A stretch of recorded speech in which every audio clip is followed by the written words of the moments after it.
Saviez-vous que la plupart des nouveaux vendeurs font plusieurs erreurs dans le processus de sourcing des produits sur Alibaba? Ces erreurs peuvent avoir un impact très néfaste sur le business car comme on le sait, la rentabilité d'un e-commerce provient avant tout du prix d'achat. Donc dans cette vidéo, vous allez apprendre comment utiliser Alibaba de la meilleure des façons pour trouver un fournisseur pour votre produit et sans vous faire arnaquer. Alibaba est la plus grande place de marché de e-commerce B2B au monde. C'est un annuaire de grossistes qui met en relation des acheteurs professionnels tels que des e-commerçants avec des vendeurs, que ce soit des usines ou des agents affiliés à ces usines. Vous pouvez donc trouver des fabricants pour toutes sortes de produits et profiter de prix de grossistes en Chine sans quitter le confort de votre domicile. Sachant que l'offre en termes de produits est très vaste sur Alibaba et les fournisseurs sont très flexibles, vous permettant de facilement personnaliser les produits sous votre marque. Cependant, il est important de comprendre dans quoi vous vous engagez lorsque vous vous approvisionnez à l'étranger. C'est certes un excellent moyen d'obtenir ce dont vous avez besoin à moindre coût, mais comme dans toute transaction commerciale, vous devez rester vigilant et devez comprendre comment acheter sur Alibaba de façon optimale. Pour démarrer, il faut créer un compte sur Alibaba. Il faut savoir que tout le monde peut utiliser Alibaba gratuitement. Il n'est même pas nécessaire d'avoir une société, même si c'est fortement recommandé. La seule chose qui intéresse un fournisseur d'Alibaba est que vous puissiez acheter en gros. Concernant la quantité minimum de commandes ou MOQ, cela varie bien sûr d'un fournisseur à l'autre et d'un produit à un autre. Maintenant qu'on sait tout ça, on va pouvoir s'inscrire sur Alibaba. Pour cela, on clique sur le bouton Sign Up, on entre nos différentes informations, dont l'adresse email et on valide. Par la suite, Alibaba nous enverra un mail de confirmation. Il faudra ensuite cliquer dessus pour enfin activer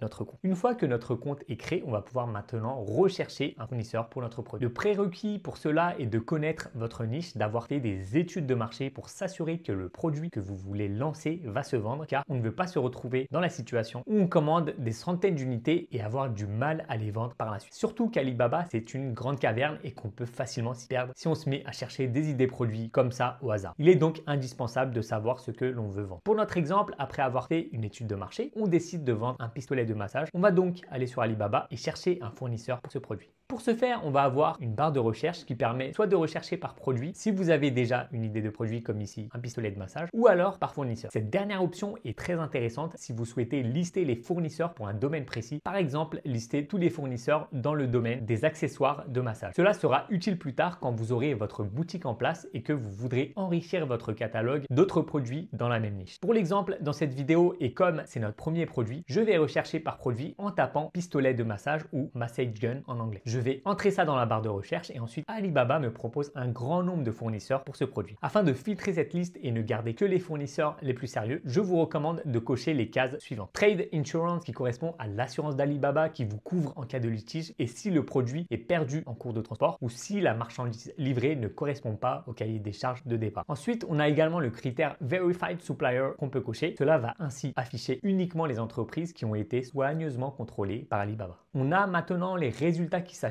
On peut voir qu'il y a une grande disparité de prix entre les différents produits. Mais il faut éviter de se fier aux prix affichés car souvent ces prix n'ont rien à voir avec les prix réels pratiqués par les fournisseurs car parfois ils mettent en avant des prix trop bas pour attirer des clients et parfois des prix trop hauts en prenant en compte des quantités de commandes très faibles. Donc il est primordial de contacter plusieurs fournisseurs et de leur demander des devis en leur transmettant nos exigences. Une fois qu'on a listé plusieurs fournisseurs intéressants, au moins 5, on va leur transmettre dans un premier message les exigences concernant notre produit, à savoir le packaging que vous souhaitez, la personnalisation, la quantité de commandes, donner un maximum de détails afin que le fournisseur puisse établir un devis qui soit le plus précis possible. Cette étape est déterminante. Il est important de ne pas avoir l'air d'un amateur car sinon le fournisseur ne vous offrira pas les meilleures conditions au niveau des prix, de la qualité, des délais, etc. Donc il vaut mieux se présenter en tant que responsable commercial de votre marque et énumérer les exigences point par point. D'ailleurs, pour vous faciliter cette étape de négociation et obtenir les meilleures conditions avec votre fournisseur, vous trouverez en description de cette vidéo un template de demande de devis que je vous offre. C'est celui que j'utilise personnellement pour sourcer les produits pour ma boutique et qui génère aujourd'hui plus de 60 000 € par mois. Petite astuce au niveau des quantités dans votre demande, il faut estimer en amont le nombre d'unités que vous allez vendre sur 2 ou 3 mois et indiquer ce chiffre dans la demande de devis afin que le fournisseur vous annonce des tarifs un minimum intéressants. Et même si vous souhaitez commander une quantité plus faible dans votre première commande, dans la suite de cette vidéo, je vous donnerai une astuce pour conserver ce tarif de gros tout en réduisant le nombre d'unités pour votre première commande. Il faudra également préciser l'incoterm de transport dans cette demande de devis. Les plus communs sont EXW, FOB et DDP. EXW, c'est quand le fournisseur est responsable uniquement de la production et vous devez ensuite trouver un transitaire par vos propres moyens. Le deuxième incoterm, donc FOB, c'est le fournisseur qui est responsable de la production et de la livraison jusqu'au port en Chine et votre transporteur prendra ensuite le relais depuis le port en Chine jusqu'à la France. Et enfin, le troisième type, donc le DDP, le fournisseur assume toute la responsabilité depuis la production jusqu'à la livraison en France, incluant la TVA et les frais de douane. Personnellement, j'aime bien demander un devis en EXW et un autre devis en DDP. Comme ça me permet de comparer avec les devis des transitaires afin de déterminer s'il est plus intéressant que l'usine se charge uniquement de la production ou de la production plus le transport. Pensez également à vous renseigner sur le délai de fabrication qui pourrait impacter votre lancement et les quantités, surtout si vous êtes proche d'événements comme Noël ou le Black Friday. Une fois que vous avez obtenu les devis des différents fournisseurs, vous aurez une idée de la fourchette de prix pour votre produit. À ce moment-là, vous allez peut-être vous rendre compte que ce produit comporte trop de frais et que ça ne vaut pas le coup de le vendre, ou à contrario, le produit a du potentiel, donc les voyants sont au vert. On peut continuer le processus de sourcing. Une fois que vous avez validé la sélection des fournisseurs, la prochaine étape est la commande des échantillons pour s'assurer de la qualité du produit. Pour cela, vous allez dire à votre fournisseur que son prix est OK, mais que vous avez tout de même besoin de vérifier la qualité avant de passer votre première commande. Tous les fournisseurs devraient accepter d'envoyer un échantillon avant la première commande. S'ils refusent, ne travaillez pas avec eux car c'est vraiment suspect, et surtout ne négligez jamais cette étape car ça pourrait vous coûter très cher. J'en ai fait les frais en faisant confiance à un fournisseur qui avait de belles photos et de beaux retours, mais une fois que j'ai reçu la commande finale, la qualité était vraiment médiocre et j'ai eu du mal à me débarrasser de ce stock. Après, c'est vrai que la commande de l'échantillon peut représenter un certain coût, mais la plupart des fournisseurs accepteront de déduire ce coût de votre première commande. Après avoir reçu les échantillons, il faudra les tester, vérifier que tout est OK et éventuellement noter les points à améliorer. À cette étape, vous aurez donc validé votre fournisseur et vous allez donc le lui communiquer par message et passer votre première commande. Vous revenez donc vers le fournisseur en lui disant que l'échantillon vous convient, mais que comme c'est un nouveau produit que vous ajoutez à votre catalogue, vous allez avoir besoin de tester le marché, avoir plus de data. Par conséquent, vous souhaitez commander moins d'unités que prévu. Par exemple, si vous aviez demandé un devis pour 500 unités, on pourra ici réduire à 300 unités.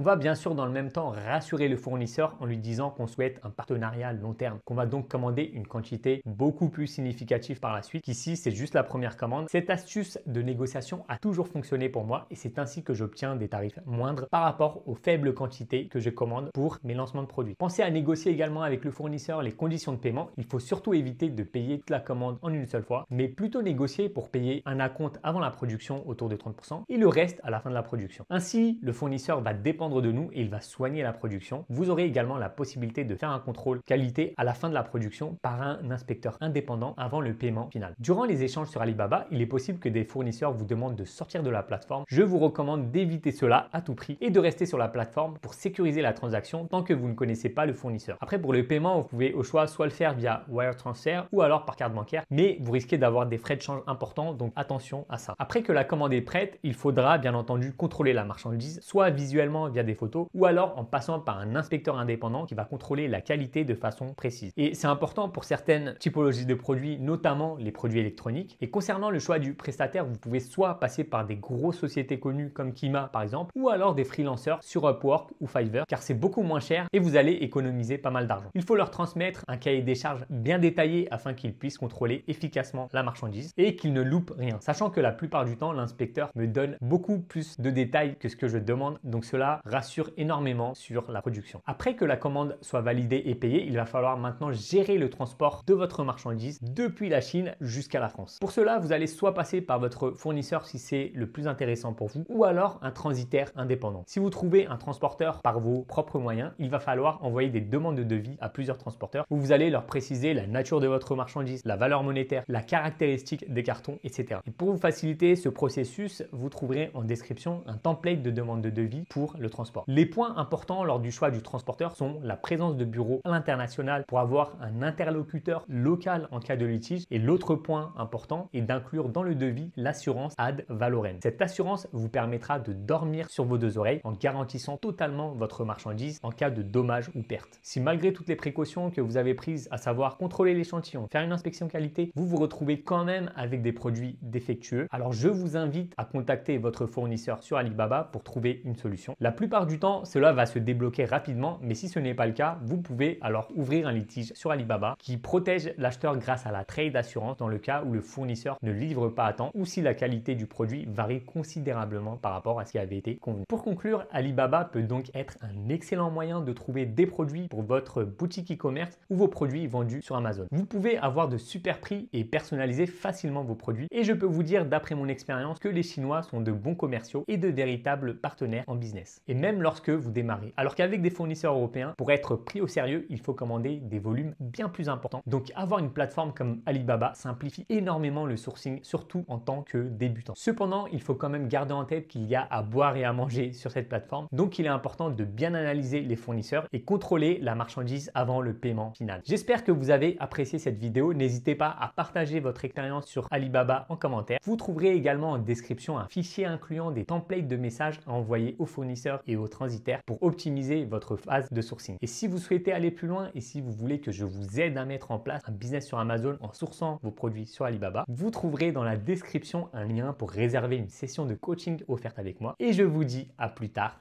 Salut!